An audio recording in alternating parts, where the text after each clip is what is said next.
Tell It to the Bees, where two women find each other among the buzzing of friendly bees. Let's explore how this movie shows us what life was like in the 1950s.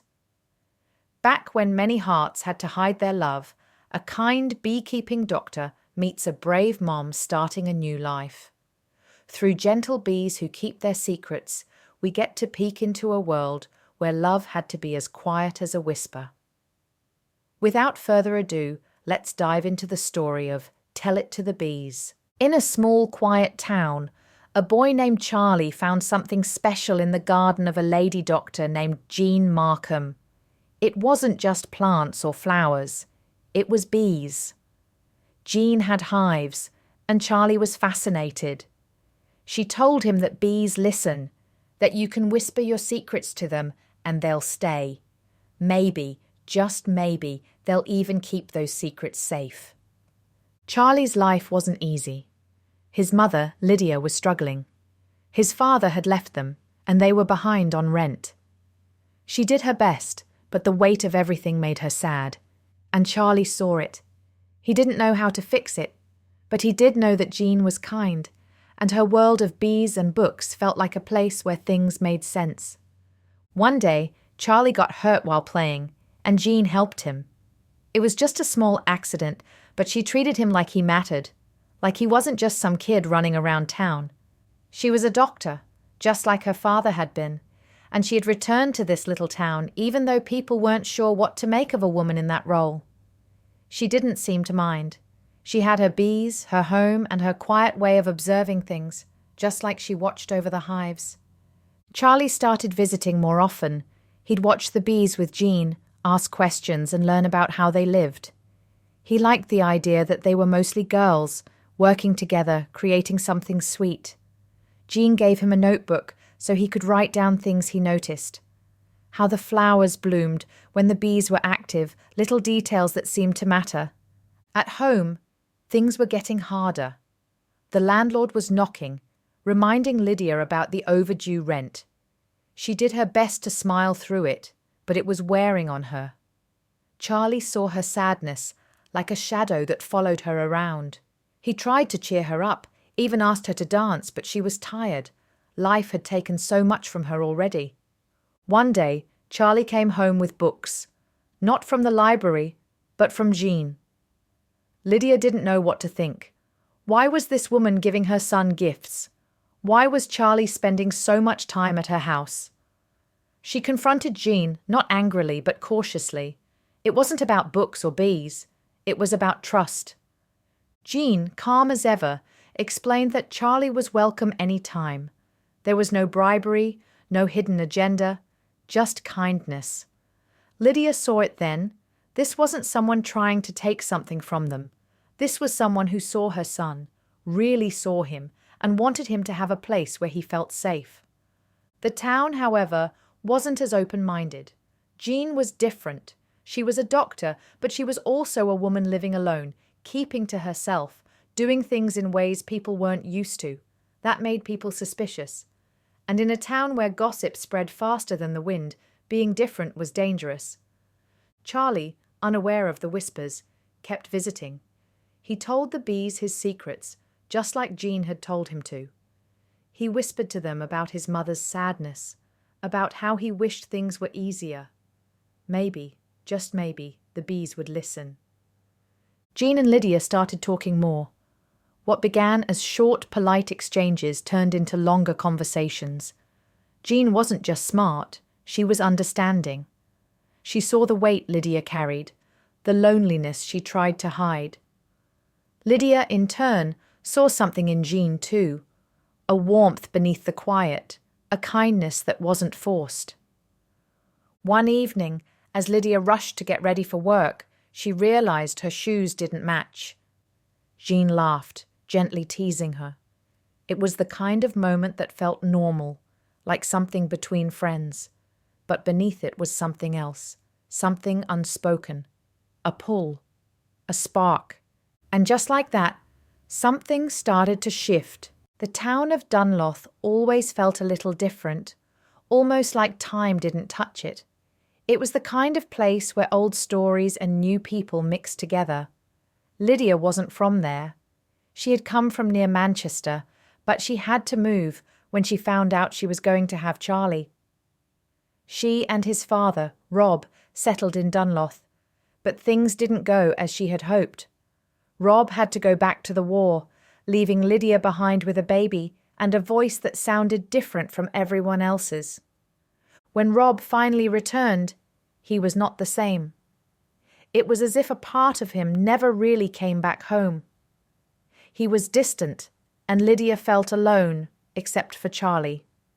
Sometimes she even felt like she was separated from everything, including her own son. But Charlie still needed her, and he found happiness in the smallest things, like visiting the bees. He asked if he could see them again, and Lydia promised he could. Life in Dunloth wasn't easy.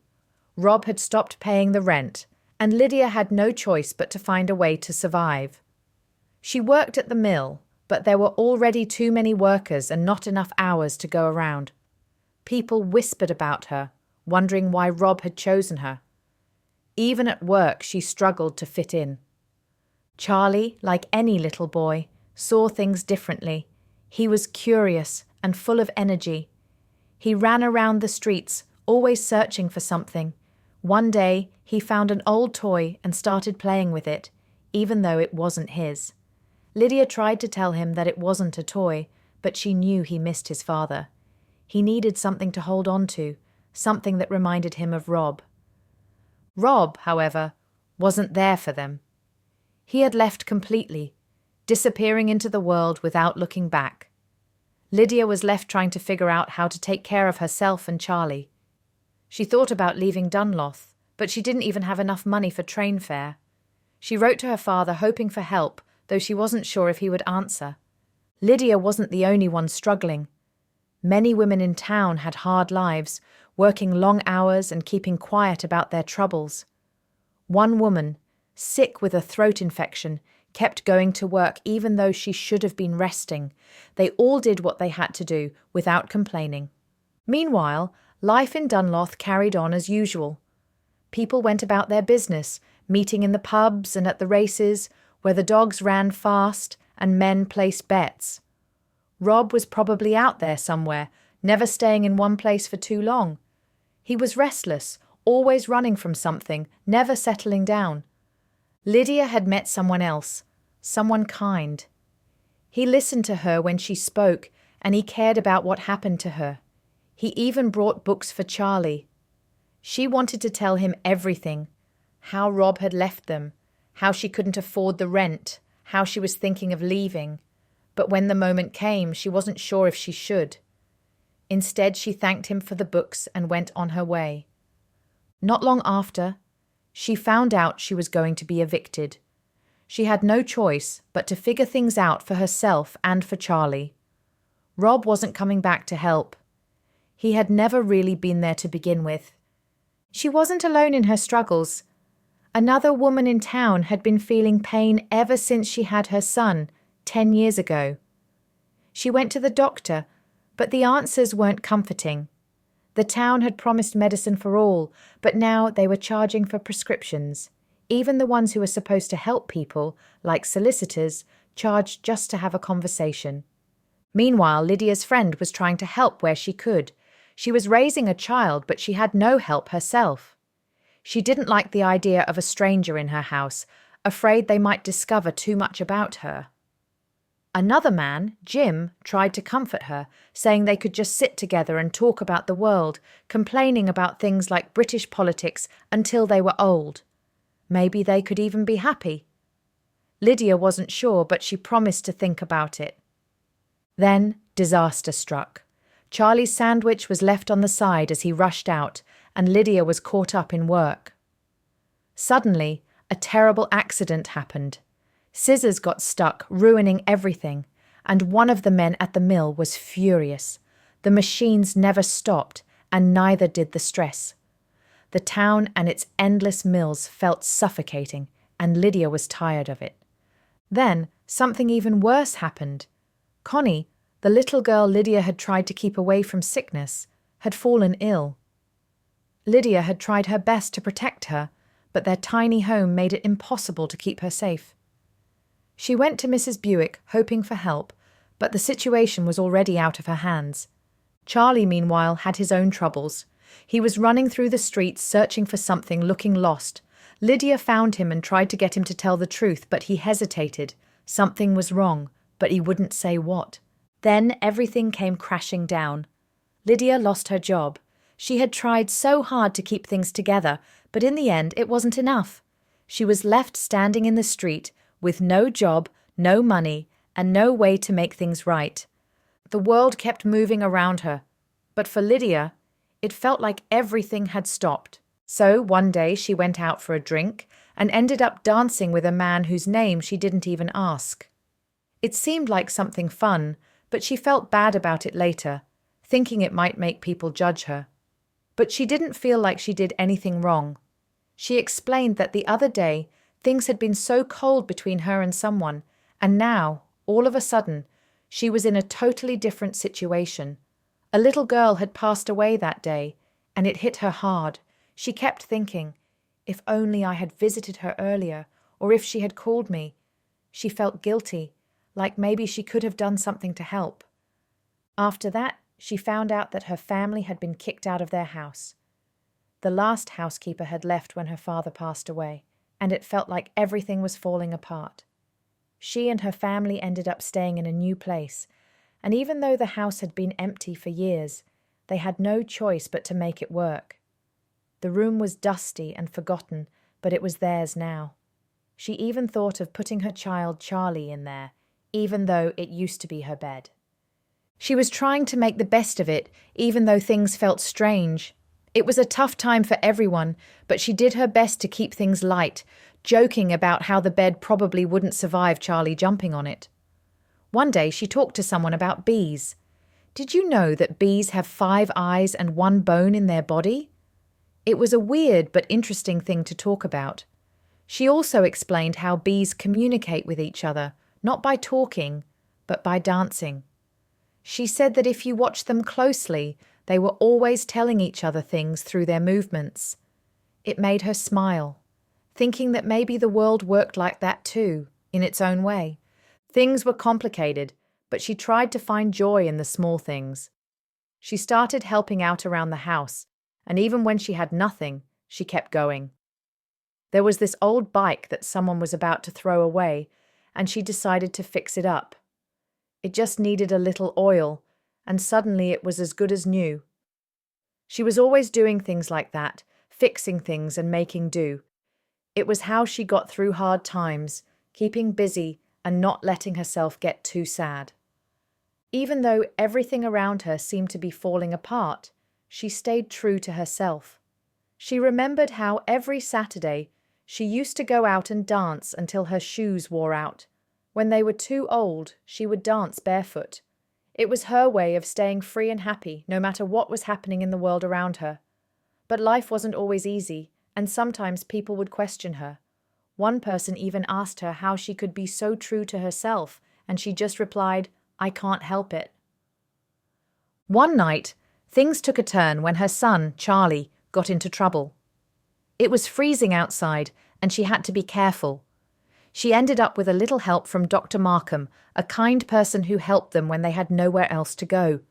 Despite all the challenges, Dr. Markham was there to lend a hand, making sure they had a place to stay. Still, people gossiped. Some were mean about Dr. Markham, spreading rumours and saying things that weren't true.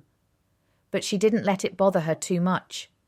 She focused on what she could control, her family, and trying to get through each day. As time went on, her situation started improving. She heard that Lydia, someone she used to know, had a job now, and things seemed to be getting better for her too. She even heard rumours that Lydia might have someone special in her life. But that didn't stop her from thinking about her own life. She thought about the past, about Rose, a person she had loved when she was younger. The memories were bittersweet. She remembered how they used to walk together to a special place by the loch, and how it all changed when Rose got hurt. After that, everything shifted, and she felt like her father couldn't handle her secrets anymore. He didn't think she could stay in their small town with so much hidden inside. So she left, always running, always moving, not staying long enough for anyone to really get to know her. But no matter how far she went, the past always found a way to catch up. Eventually, her father passed away, and she was left with his house and the job that came with it, being a doctor. It wasn't what she planned, but sometimes life doesn't give you a choice. The people around her needed her, and she had to stop running. She had learned to survive the hard way. She had been through so much loss and so many changes, but she was still standing. Even in the middle of all the confusion, she had found her own way of dealing with things. She knew what mattered, taking care of the people you loved, even when life felt like it was falling apart. She didn't have all the answers, but she had the strength to keep going, to keep fighting, and to keep being herself, no matter what anyone else thought.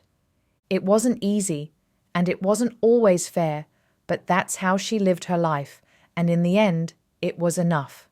She found peace in the little things, in the moments that no one else noticed, and that's where she found her strength to keep going. Now, things were starting to get really complicated for everyone involved. Charlie, a little boy, had a lot of emotions and questions swirling in his mind. He was confused, worried, and unsure of what was happening in his family. One evening, he was looking for his mum, and when he finally found her, he could see that something was wrong. He had missed dinner, and she seemed worried. She asked if he was okay, but he couldn't really explain why he felt so unsettled. He was upset about something that had happened earlier, and the way he looked at his mum made her worry even more. His mum, who had always been strong for him, couldn't help but feel like things were falling apart. It turned out that some bad things had happened between people close to him. Charlie had witnessed something that made him really scared and uncomfortable. His mom was trying to make him feel safe and calm, but the fear was still there. She told him it would be okay, but deep down, she wasn't sure if things would ever feel normal again. Charlie had seen his mom kiss another woman, and it made him think that something was wrong. He didn't fully understand what was going on, but he felt like he might lose everything he had known. Charlie's mom and the other woman, who was very close to them, were caught up in a situation that nobody was ready for. They had grown close in ways that weren't easy to explain to a child, and now they had to figure out what to do. The laws in their town didn't understand their love, and Charlie's mom was worried about what would happen if people found out the truth. Charlie, in his confusion, asked if he was going to be taken away, a question that broke his mom's heart. She reassured him, but the fear didn't go away. She couldn't promise him that everything would be okay, because the truth was, things were very uncertain. It was as if the world had shifted around them, and they didn't know how to stop it from spinning out of control. As days went by, the tension only grew. The people around them weren't supportive, and it seemed like there was no one they could trust. The relationship between Charlie's mum and the other woman, who had been so full of love and care, was now a secret they had to hide. Charlie's mom felt torn between wanting to protect him and trying to hold on to the love that was so important to her. One night, Charlie couldn't sleep. He had a terrible feeling that something bad was going to happen.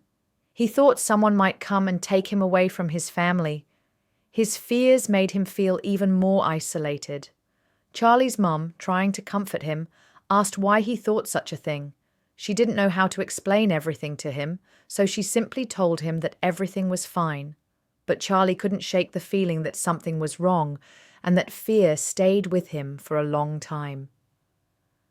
As the days passed, it became clear that there was no easy way to fix things.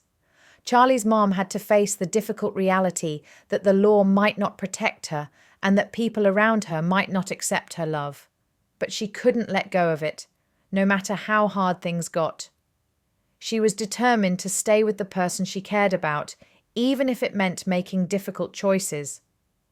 One evening, things took a dramatic turn. Charlie's dad came around, and there was a heated argument. He didn't understand what had been going on, and he was furious. He didn't want Charlie to be with anyone who might be seen as a threat to his family. But Charlie's mum was firm in her decision, and she wasn't going to back down, even if it meant facing tough consequences. Charlie, still confused and scared, heard everything. He didn't fully understand what was happening, but he knew something had changed forever. He felt like his world was upside down, and that scared him. He asked his mom if he was going to be taken away. She reassured him again, but it didn't ease his worries. Charlie didn't know who to trust anymore, and he was afraid that his family might break apart. As the story continued, Charlie's mom knew that she had to make a tough decision. She couldn't keep running from the truth, and she couldn't pretend like everything was fine. But she was scared of what would happen if people found out what was really going on. She knew she had to protect Charlie, even if it meant going through some very difficult challenges. As things unfolded, it became clear that the relationship between Charlie's mum and the other woman was being scrutinized, and people were starting to take notice. Some of the people in their town didn't understand, and they made things even harder for everyone involved. Charlie's mom had to deal with not just the challenges of being a parent, but also the difficult task of facing societal pressure. Despite everything, Charlie's mom held on to her love. She didn't want to lose it, even if the world around her seemed to be falling apart. She wanted to protect Charlie, and she wanted him to understand that love was something worth fighting for. But she also knew that it wasn't going to be easy. The road ahead was full of obstacles, and she didn't know how long she could keep going like this. In the end, the most important thing was that Charlie knew his mom loved him. Even in the face of everything that was happening, she always tried to make him feel safe and loved. But as the story continued, it was clear that there were no easy answers.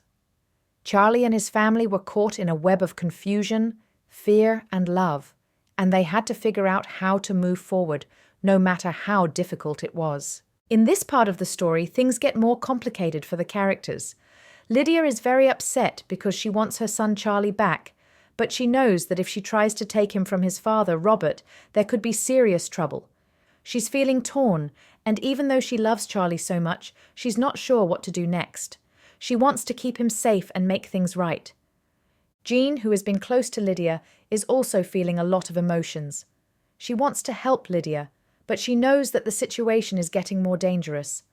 They both care about Charlie, and they want to keep him safe from all the arguments and trouble that are happening.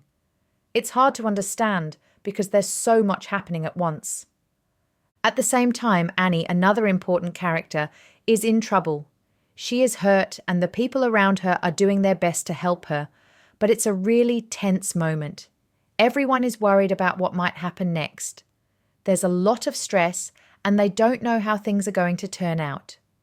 In the middle of all this chaos, Charlie is still trying to figure out what's going on. He's young, but he's been seeing and hearing things that he doesn't fully understand.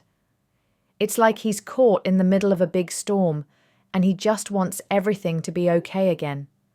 He's confused and scared, not sure who to trust or what will happen next. Through all of this, there's a sense that things need to change, but it's not clear how. Jean and Lydia want to do what's best for Charlie, but they're not sure how to make it happen. They realize they can't just keep running away from the problems. They have to face them, but it's hard because everything is so messy. At one point, things get even more dangerous. Lydia and Robert have a big argument, and it's clear that they both care deeply for Charlie, but they can't agree on what's best for him. There are lots of emotions running high, and it feels like no one can really talk calmly about what's happening. This makes it even harder for Charlie to understand what's going on. The bees, which have been a part of the story from the beginning, represent a sense of calm and peace that everyone is longing for. The bees seem to know exactly what to do, always working together and taking care of each other. But for the people in this story, things are much more complicated. They don't know how to fix things the way the bees do. Eventually, Lydia and Jean realize that they need to make some hard decisions. They know that if they want things to get better for Charlie, they can't keep doing what they've been doing. They need to think about the future and how they can make things better, even though it's difficult. As things calm down, there's a small moment of peace. Charlie says goodbye to his mother and Jean, both of whom have played such important roles in his life. It's a sad moment because they can't stay together, but it's also hopeful. The story shows how love and care can make a difference, even when things feel like they're falling apart. In the end, Charlie has to leave, but he promises that one day he will be back. He thanks Jean for everything she's done for him and says that he'll always remember her. Even though they're parting ways for now, there's a sense of hope in the air. Everyone has learned something important, and they know that even though the world around them is changing, love and care can still make a difference. This part of the story reminds us that even when things are tough, there's always a way forward. It may not always be clear, and it may take time, but as long as you have people who care about you, you can get through the hard times. The bees, though small and quiet, are a reminder of the strength that can come from working together and taking care of each other. As the story ends, we are left with a sense that things will get better in time, even if it's hard to see right now. Charlie, Jean, and Lydia all have their own paths to follow, but their love and the lessons they've learned will stay with them forever. And maybe, just maybe, the changes that are coming will be the start of something new and better for everyone. In the end, the story leaves us with a powerful message. Even in the face of chaos and uncertainty, love, care, and the courage to face hard truths can guide us through the toughest times. The bonds formed between Charlie, Jean, and Lydia may be tested, but their strength and commitment to each other prove that, no matter the obstacles, there's always hope for a better future. The lessons they've learned, though difficult, will stay with them, reminding us all that change, while challenging, can lead to growth and new beginnings. And there you have it. The world to come isn't just a tale of forbidden love. It's a poignant reminder of how deeply love can shape our lives, even in the most challenging times. It shows us that embracing who we truly are, no matter the cost, can lead to moments of courage, growth, and self-acceptance. A bittersweet journey, it makes us question how far we'd go for love and the sacrifices we make along the way. What do you think? Are we willing to risk everything for love, even when it seems impossible? Let me know in the comments, and don't forget to like and subscribe for more unforgettable stories. See you again here on Sapphic Nook.